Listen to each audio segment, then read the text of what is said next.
with the Rex site, very standard power draft from KT with insanely advantage of. And look, sometimes, let's be frank, they do have some weak mid games.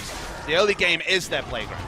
Well, there's the ultimate actually out as the Stranglethorns come in as well. Bang has to flash, and that's going to be first blood going down as Def falls immediately. It's going to be Score answering back as we've got the mid laners battling once again, but that's going to be the petrifying gaze, and Faker gets the 1v1 kill somehow. It's in fact going to be... They go into SKT's wheelhouse. What they played the most has been these double range comps, and this time they've had the coverage from the Jarvan. Been good about the decision making, disengage. Yeah, Def trying to stay alive, but he's down to about 300 health. Good knockup comes in as Peanut's going low, but Huni wants to find this AD carry. Wolf is going to get eaten, is now once again in the mid lane. Things going wrong. Pawn has to get himself underneath his turret. In the end, it's a 1-for-1. Those plans. Reaver's Wall could cut them off here. Pawn hasn't used it yet. Yeah.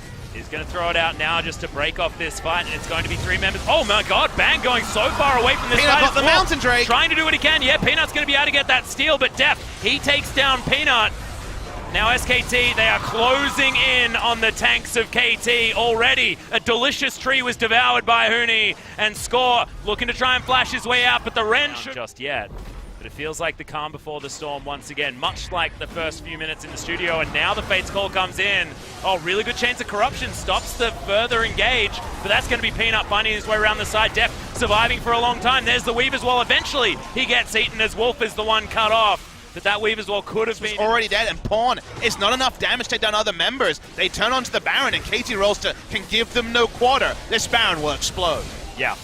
Feel like it gets down to that 3,000 health mark. You've got a Nom from Huni, you've got the Smite. Grasping Roots, too slow as the Rend is what secures it. A lot of snares, but KT just use it to disengage, and that was from SKT.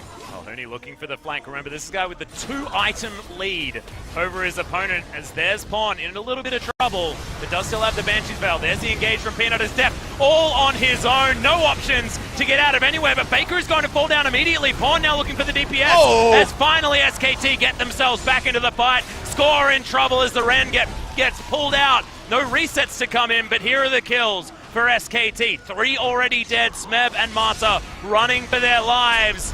There's a twisted advance. The knock-up, though, comes in from the Rupture, and it's all too easy. SKT, they've got the AD carry alive, and they'll break open the base right here. No Baron necessary. Actually, a badly botched fight by Faker in particular. This kind of died in no man's land. But Huni, wait till you see the replay and see how much feast damage he put onto Pawn. Bursted him for over 1,000 true damage as far as my eye could see. And SKT, doesn't matter if they don't have Faker, they're going to win the game. Yeah, they are. They're going to take down the Nexus turret. Second one falls, and first blood in this Telecom war does go to SKT. Some would say predictably, but if you missed the most recent weeks, most certainly not predictably here, but it is a best-of-3 series. KT now to move to the other side of the rift, and we'll see whether we're going to get to 3 once again, Papa Smithy, because I certainly hope we do. SKT fans will say business as usual, but they didn't know before this series started whether that would be the case. With their struggles recently and who they beat last week, we had no idea what to expect when it was SKT